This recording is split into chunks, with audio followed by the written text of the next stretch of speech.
मेरी शादी मेरे परिवार के सबसे सुंदर और खूबसूरत लड़का से हो रही थी। यह मेरी मौसी के पहले पति से था, इसलिए बहुत ज्यादा सुंदर था क्योंकि मेरे पहले वाले मौसा जी भी बहुत ही ज्यादा सुंदर आदमी। मैं बहुत खुश थी। आज मेरी शादी की पहली रात थी और मैं दिल में बहुत सारी कामनाएं ले बैठी थी, पर मुझे क्या पता था कि कुछ और ही होने वाला है। जैसे ही मेरा पति रौनक कमरे के अंदर आया, उसके हाथ में कुछ था। ऐसा लगता था छोटा सा ब्रीफकेस है। पता नहीं शादी की रात इसका यहाँ क्या काम था। वह मेरे सामने आकर बैठकर उसने कहा कि तुम्हें मेरा एक काम करना होगा, बदले में तुम्हें यह मिलेगा। वो तुरंत ही मुद्दे की बात पर आ गया था और उसका मुंह खोलकर मेरी तरफ रखा तो मैं हैरान रह गई। मैंने कहा कि यह मजाक है। उसने कहा नहीं, बस तुम्हें मेरा एक काम करना होगा। मैंने पूछा कि कौन सा काम था। उसने मुझसे कहा कि तुम्हें बाहर जाकर चिल्ला चिल्ला कर सबको ये कहना होगा कि मैं नामर्द हूँ क्योंकि मेरी मौसी को मुझसे बहुत प्रेम था। वह कहती थी कि मैंने इसी लड़की को अपने घर की बहू बनाना है क्योंकि मैं घर के कामकाज में बहुत अच्छी थी। सारे घर को मैंने संभाला हुआ था। मेरे घर में मेरे भाई थे, वह भी मुझसे छोटे थे। उन सभी के काम ही मैं करती और अपनी माँ को बिस्तर पर ही चाय नाश्ता दिया करती थी। उन्हें बिस्तर से नीचे कदम नहीं रखने देती थी। पूरे खानदान में मेरी चर्चे होते थे, मौलाना की लड़की ने ऐसे घर को संभाला हुआ है, जहाँ जाएगी घर भर देगी। मेरी मौसी बड़ी थी, उनकी बेटियां कोई काम नहीं करती थी। उनकी पहले भी शादी हुई थी। उनका एक बेटा था और दूसरे पति में से 3 बेटियां थी। पूरा दिन बस तैयार होकर बैठ जाती और कुछ नहीं करती। इसलिए उनको ऐसी बहू चाहिए थी जो घर को संभाले। उनके घर में जाओ तो घर से बदबू आती थी, जगह जगह कचरा पड़ा होता था। मैं भी कहती थी कि मौसी यह क्या है, तो कहती थी कि मैं क्या करूं। पूरी जान हो जब उन्होंने रिश्ते की बात की तो मेरा मन तुरंत मान गया। उसने कहा कि अपनी बहन के घर में बेटी दूंगी तो मुझे क्या मतलब होगा, और वैसे भी रौनक तो पहले पति से हैं। उसकी शादी तो तुम्हारी बेटी के साथ हो सकती। हमारी शादी की बातें होने लगी। मेरी मौसी बहुत बीमार रहती थी। उन्हें ब्लड प्रेशर का मसला था। जब उनकी कोई बात नहीं मानी जाती या कोई ऐसी बात होती है जो उनको नहीं होती तो उनका ब्लड प्रेशर बढ़ जाता था और वो सीधा अस्पताल पहुंच जाती थी। ऐसा लगता था कि मर जाएगी, लेकिन जैसे ही उनकी बात मान ली जाती और ठीक हो जाती थी और उनका ब्लड प्रेशर नॉर्मल हो जाता था। रौनक अच्छा लड़का था, उसकी कमाई भी अच्छी थी और मुझे भी पहले से ही पसंद था। इसलिए मैंने भी हाँ कह दी। हम लोगों की शादी पक्की हो गई। रौनक खुश नजर नहीं आ रहा था। मैंने अपनी माँ से कहा कि यह तो कुछ खुश नजर नहीं आ रहा, कहीं कोई मसला तो नहीं है। मेरी माँ ने कहा कि ऐसे ही मुंह बना रखा है, उसकी शक्ल ही ऐसी है। तू परेशान ना हो, तेरी तो शादी तो पसंद की जगह पर हो रही है। तू तो मेरी प्यारी बेटी है। मैंने कहा कि मैं बहुत खुश हूँ। जैसे ही हमारी बात पक्की हुई, मैं बहुत खुश रहती थी। अब शादी में 1 हफ्ता रह गया था। दोनों घरों में तैयारी हो रही थी। मुझे एक अनजाने नंबर से फोन आने लगा। मुझे नहीं पता कि कौन था। मुझे लगा कि शायद मेरी कोई रिश्तेदार है, क्योंकि शादी वाला घर था तो लोग फोन करके पूछ रहे थे कि शादी कब है। हम आजकल तो फोन पर ही न्योता दिया जाता है, इसलिए मैंने कॉल उठा ली। उस तरफ से कोई लड़की बोल रही थी, लेकिन आवाज से ऐसा लग रहा था कि जैसे मुंह में सुपारी डालकर बोल रही है। उसने कहा कि रौनक से शादी ना करना, नहीं तो तुम्हारे साथ बहुत बुरा होगा। मैंने कहा कि कौन हो तुम, कहाँ से बोल रही हो और क्यों ऐसा कह रही हो। उसने कहा कि मैं जो भी हूँ बात कर रही हो उससे शादी नहीं करना, नहीं तो तुम्हारे साथ बहुत बुरा होगा। मैंने कहा कि मुझे तुम्हारी कोई बात नहीं सुननी है। अगर तुम्हारे पास वाकई कोई सबूत है तो मुझे सबूत दिखाओ, नहीं तो इस तरह की बातें नहीं करो। मुझे पता था कि जब शादी होती है तो कोई ना कोई ऐसी वैसी बात जरूर करता है, और हमारे खानदान वाले तो थे ही ऐसे, वह तो किसी को खुश नहीं सकते थे। जब सामने बैठ जाते थे तो ऐसा लगता था कि एक दूसरे से प्रेम है। मुझे इस बात के बारे में अपनी माँ को और पिताजी को बता देना चाहिए था।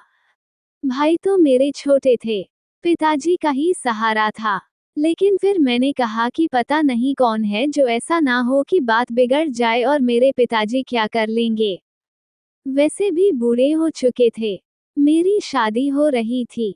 मैं घर में कोई भी मसला नहीं बनाना चाहती थी। इसलिए मैंने किसी को ये बात नहीं बताई। मुझे बार बार उसी नंबर से कॉल आती रही। जब मैंने कॉल नहीं उठाई तो मैसेज आते रहे। मैसेज में भी यही लिखा होता कि रौनक से शादी ना करना, वरना बस शादी के पहले दिन ही तुम्हें ऐसा रंग दिखाएगा कि तुम हैरान रह जाओगे।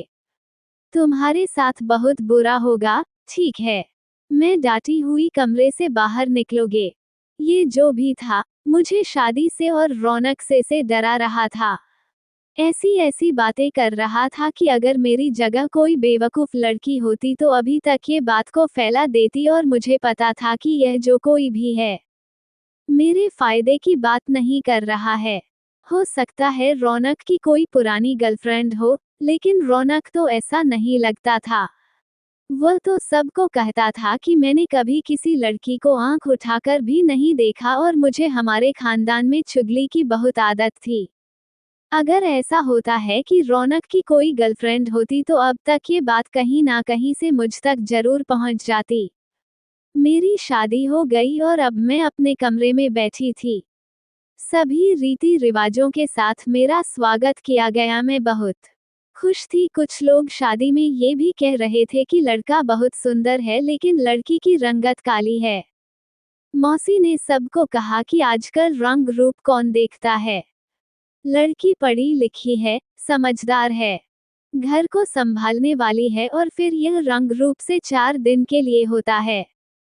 जब सारे खानदान वाले देख लेते हैं यहाँ बड़ी सुंदर बहू लेकर आए हैं, तो उसके बाद सब ससुराल वाले कहते हैं कि आप हमारे लिए कोई खाना बनाओगे, अच्छे अच्छे व्यंजन बनाओ, और तब पता चलता है कि बहू रानी को तो कुछ भी बनाना नहीं आता।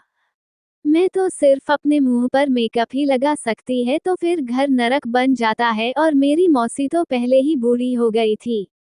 उनकी अपनी बेटियों को भी कुछ नहीं आता था। मुझे मेरी माँ ने कहा था कि तू जा तो रही है, लेकिन वहाँ तुझे बहुत काम करने पड़ेंगे।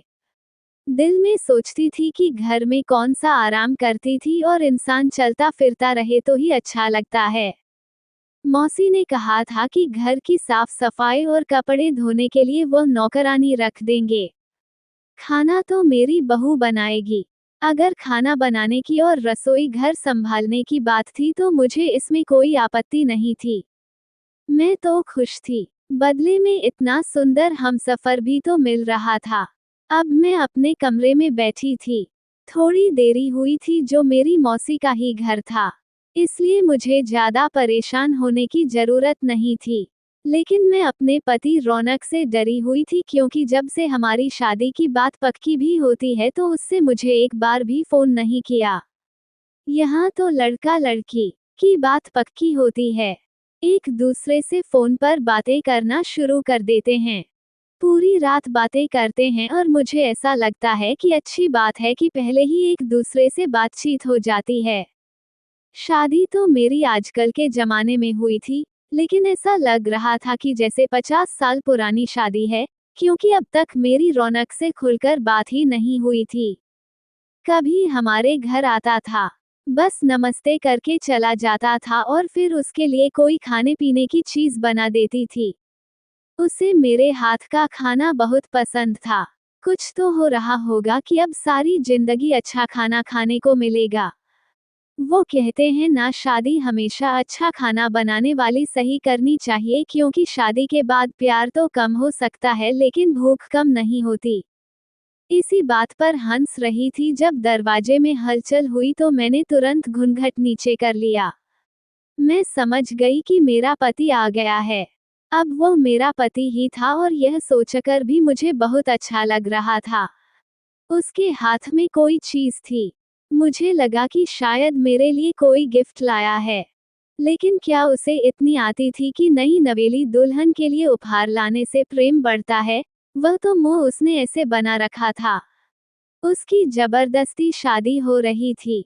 मेरे सामने आकर बैठ गया और कहने लगा कि यह तुम्हारा तोहफा है, लेकिन तुम्हें कल मिलेगा। अभी तुम सो जाओ। उसे तो बात शुरू होने से पहले ही खत्म कर दी। मेरा घूंघट भी नहीं उठाया। मैंने कहा कि सोनिया जी घूंघट उठा दे। अगर दूल्हा दुल्हन का घूंघट ना उठाए तो अपशगुन होता है।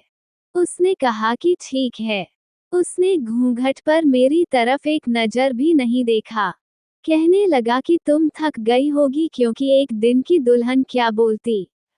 हम लड़कियों को लगता है कि सिर्फ लड़कियां ही शर्माती है, कभी कभी लड़के भी शर्माते हैं। शायद वह भी शर्म आ रहा था, इसलिए मैं भी चुपचाप सो गई। सुबह मुझे मेरी मौसी ने जगा दिया। पूजा हुई, पूरा दिन हम लोग व्यस्त रहे। उसके बाद रात हुई तो मेरी मौसी को मैंने बता दिया कि कल तो मैं सो गई थी। आखिर वह मेरी मौसी थी और सासू माँ भी थी, और पहले तो मेरी मौसी थी तो वह कहने लगे कि अरे तू सो क्यों गई, तुझे नींद आ गई थी। मैंने कहा कि नहीं, मुझे नींद नहीं आई। आपके बेटे ने कहा सो जाओ, तो मैं सो गई। मेरी मासी ने अपना सर पकड़ लिया और कहा मैं बात करती हूँ। रौनक से मैंने कहा कि नहीं, आप ऐसे बात नहीं करना, वो गुस्सा हो जाएगा। तो मेरी मौसी ने मुझे कहा कि फिर आज नहीं सोना।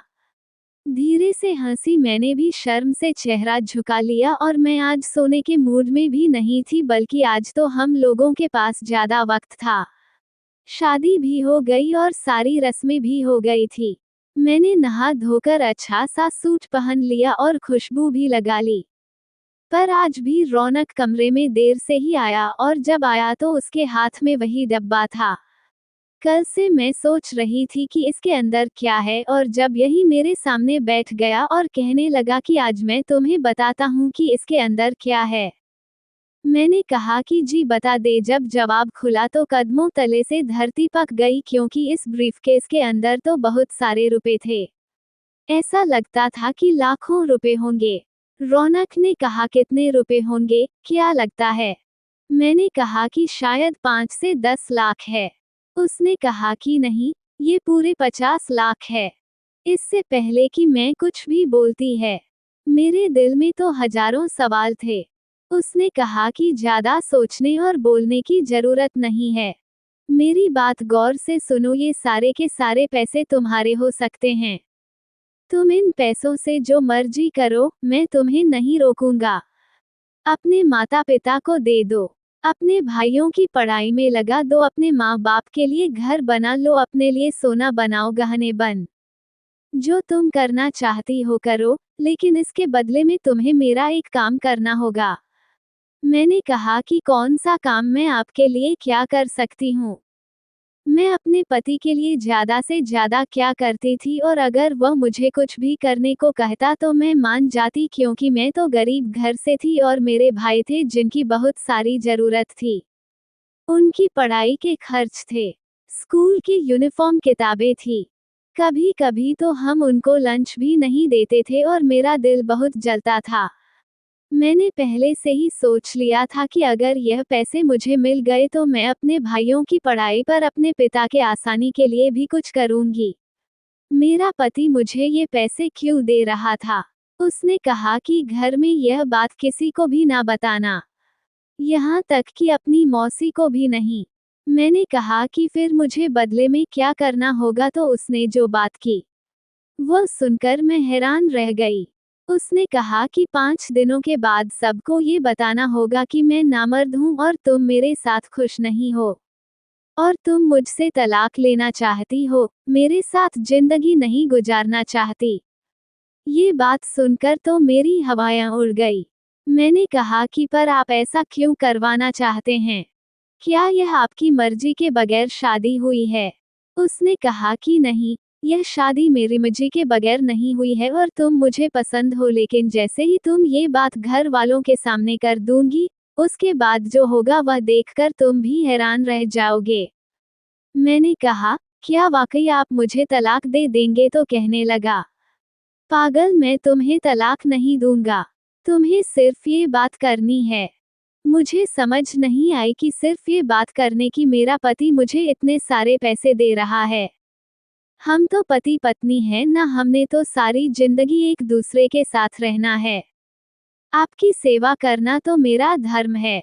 उसने कहा, अपनी पत्नी को पैसे दे रहा हूँ, किसी गैर को तो नहीं दे रहा हूँ, और बात भी तो अजीब सी है ना, कहीं तुम घबरा ना जाओ। इसलिए तुम्हें पैसे दे रहा हूँ, और तुम्हारे माँ बाप को जरूरत भी तो है ना। घर के पैसे घर में रह जाएंगे। मैं कौन सा सड़क पर बांट रहा हूँ? मेरा ये काम करना होगा। मैंने कहा कि यह तो अजीब सा काम है। कैसे कहूंगी मैं, यहाँ सब के सब लोग बातें करेंगे, कितना अजीब लगेगा। आपको पता है ना, हमारे खानदान के लोग बहुत बातें करते हैं। मेरा पति कहने लगा कि आसान काम के पैसे नहीं मिलते। मेरी जान, तुम्हें ये काम करना होगा, और जब तक तुम ये काम नहीं करती, हम एक दूसरे के करीब नहीं आएंगे। अगर तुम्हें कुछ समय चाहिए तो वह मैं तुम्हें दे दूंगा, पर उसके बाद तुम्हें ये काम करना ही होगा, और यह पैसे भी तुम अपने पास ही रख लो। तुम्हारे दिल में अगर कोई भी सवाल आए, कोई भी, तो तुम इन पैसों में से थोड़े पैसे खर्च करना, तुम्हारा दिल खुश हो जाएगा। फिर तुम्हें पता चलेगा कि यह काम तो बहुत आसान है।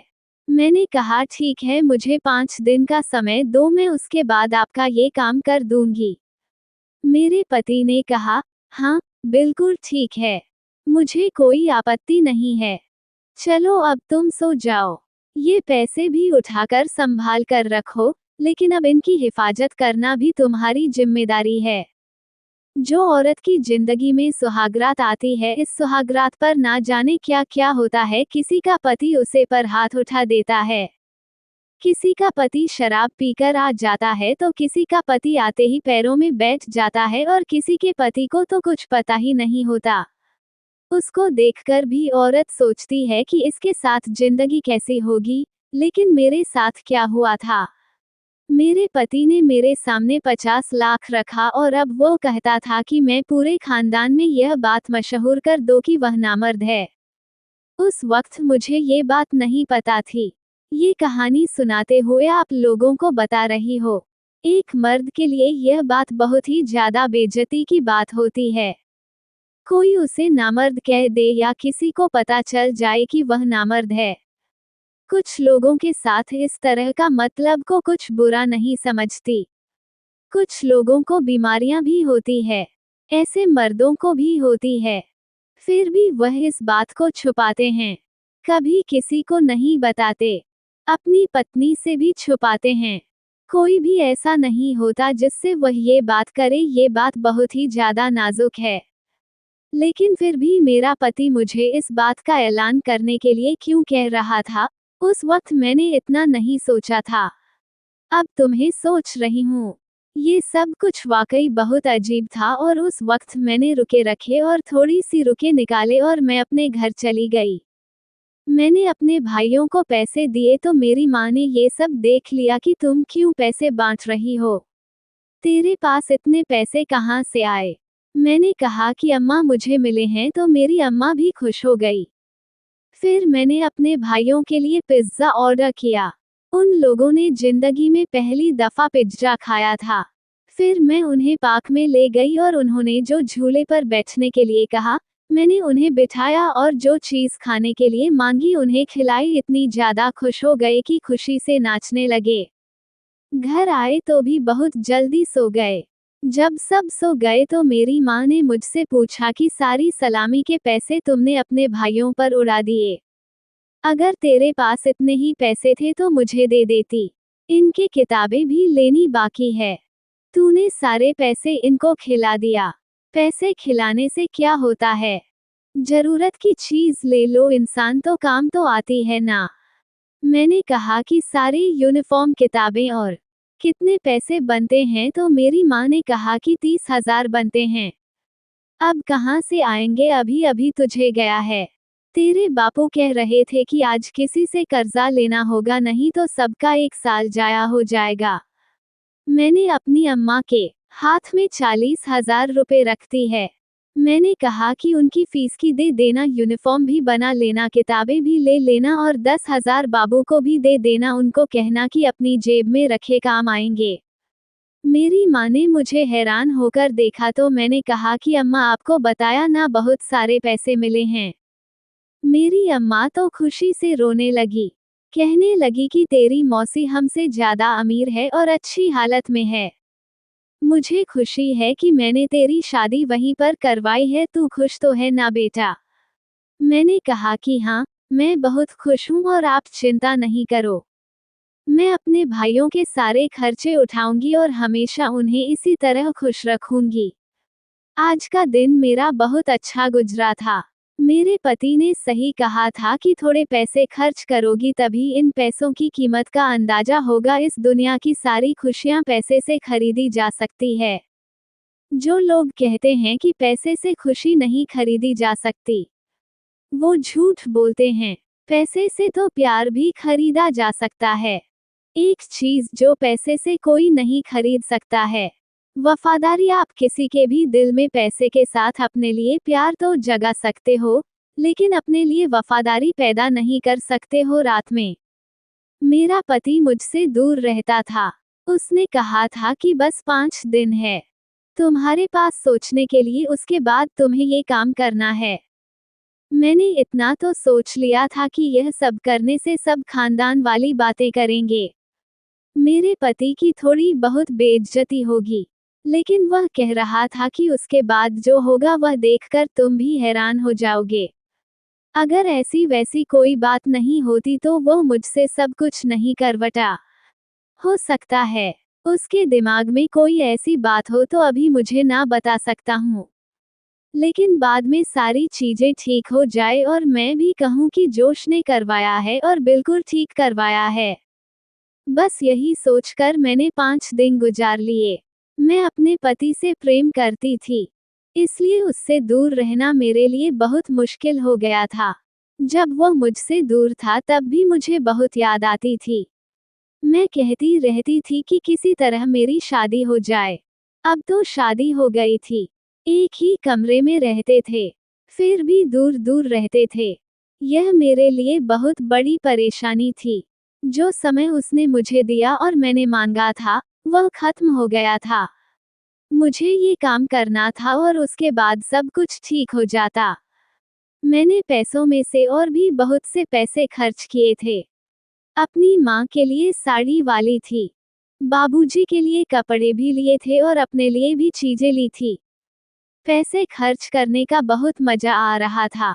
पता है कि कितने पैसे होने से मूल्य अलग तरह का ही मजा आता है।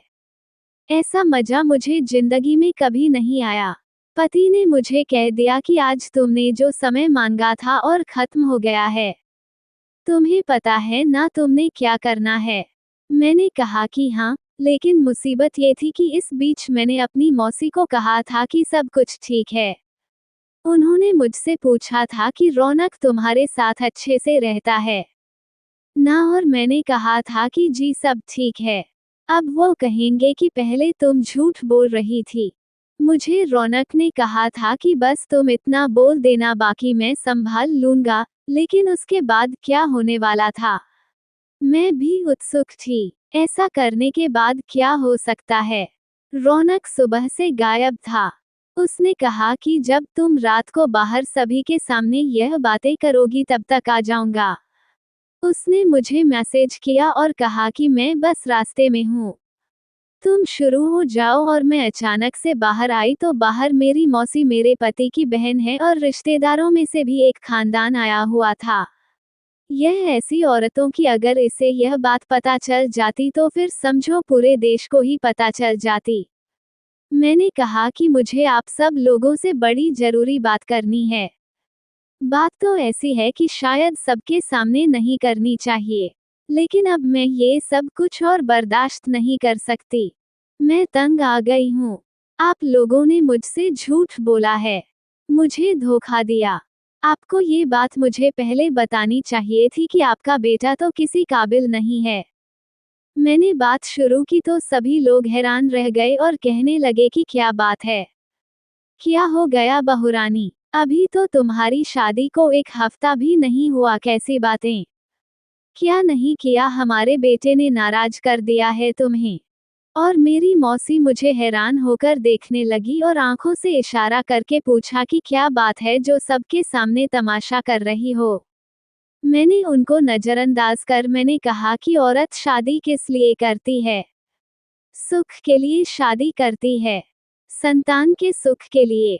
लेकिन आपका बेटा मुझे कभी संतान का सुख नहीं दे सकता। सुख को छोड़े, वह तो किसी भी काबिल नहीं है क्योंकि आपका बेटा नामर्द है। नामर्द? मैंने यह बात किया कि सब लोग हैरान रह गए, जैसे सब पर बिजली ही गिर गई। मेरा पति भी घर के अंदर आ गया और उसने बात सुन ली। मेरी मौसी परेशान हो गई और कहने लगी कि रौनक, देख ये कैसी बातें कर रही है। अगर तुम लोगों का कोई आपस से झगड़ा है तो उसे कमरे में बैठकर खत्म करो। क्या कहा है तुमने उसको? मैंने कहा कि मौसी, आपसे झगड़ा खत्म होगा ना जब हम लोगों ने साथ रहना होगा। मैं ऐसे पति के साथ नहीं रहना चाहती हूँ। ये तो किसी भी काबिल नहीं है। आपको मेरी बात समझ नहीं आ रही।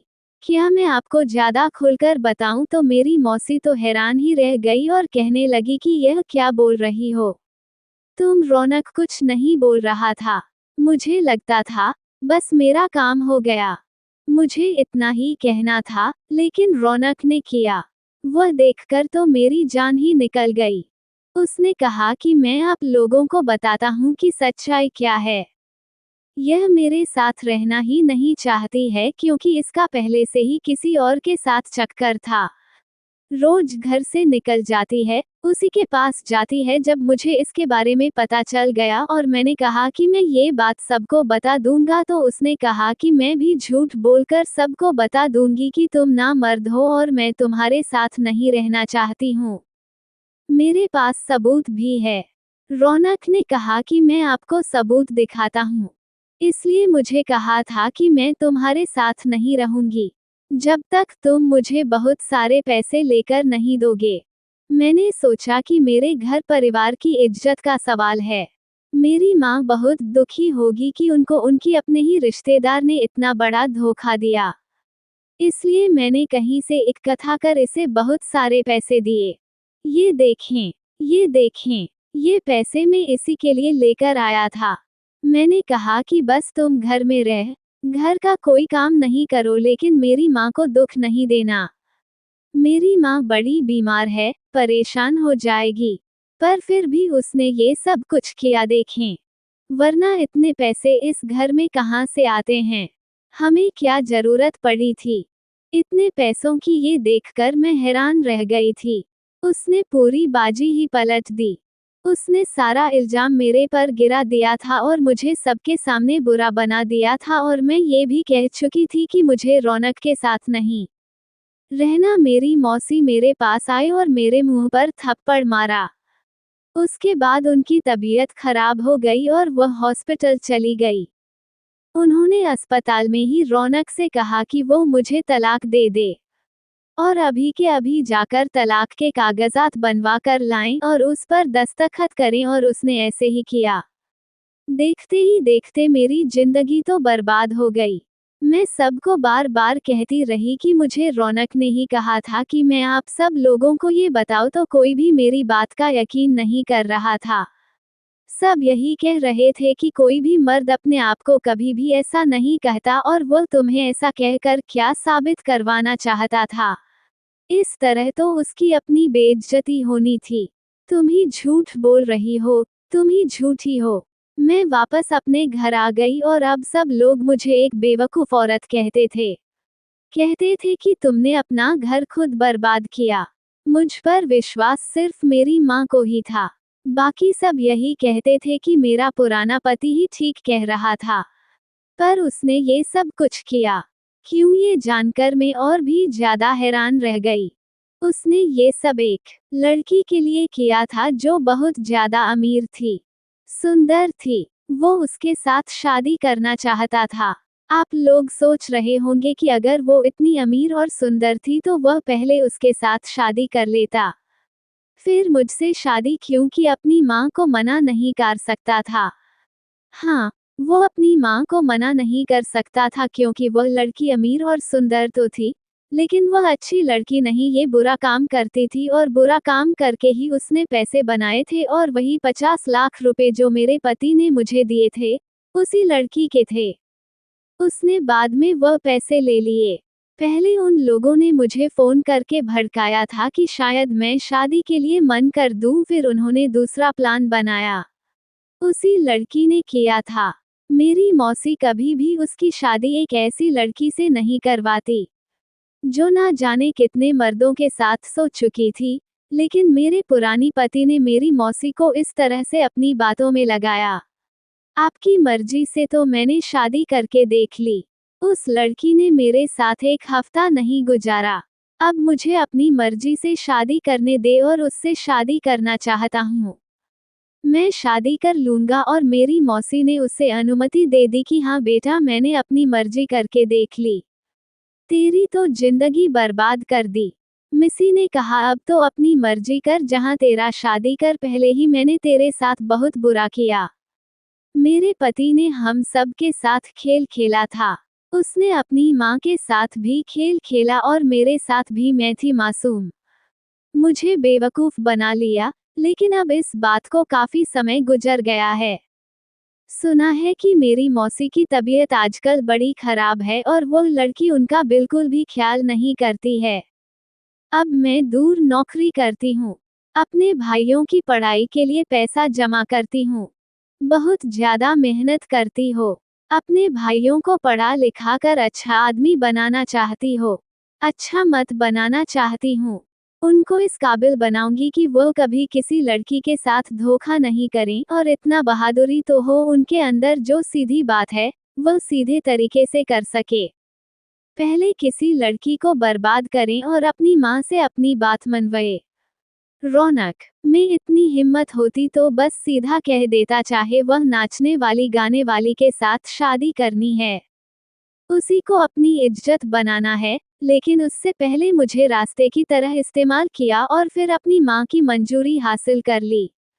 क्या कसूर था मेरा? मुझे पहले ही बता देता तो मैं पीछे हट जाती।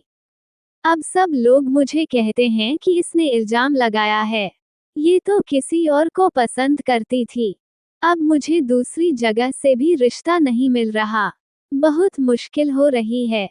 मैं तो किसी से भी शादी नहीं करना चाहते। मेरी माँ परेशान रहती है, कहती है कि तू जवान है, जिंदगी यहीं पर बैठी रहेगी, ऐसे ही करता रहता है कि तेरे लिए कोई रिश्ता देखना है, लेकिन बहुत दिन गुजर जाता है, हर वक्त गुजर ही रहा है। आप बताओगे मेरे साथ जो इतना बुरा हुआ, किसी का दिल दुखाना, किसी की मासूमियत से फायदा उठाना और उसको इस्तेमाल कर लेना इतना आसान होता है? दोस्तों, अब आप ही बताएं कि क्या मैं अपने पति को माफ कर दूं या फिर उसके खिलाफ कोई सबूत ढूंढकर उसे सबके सामने बदनाम कर दूं।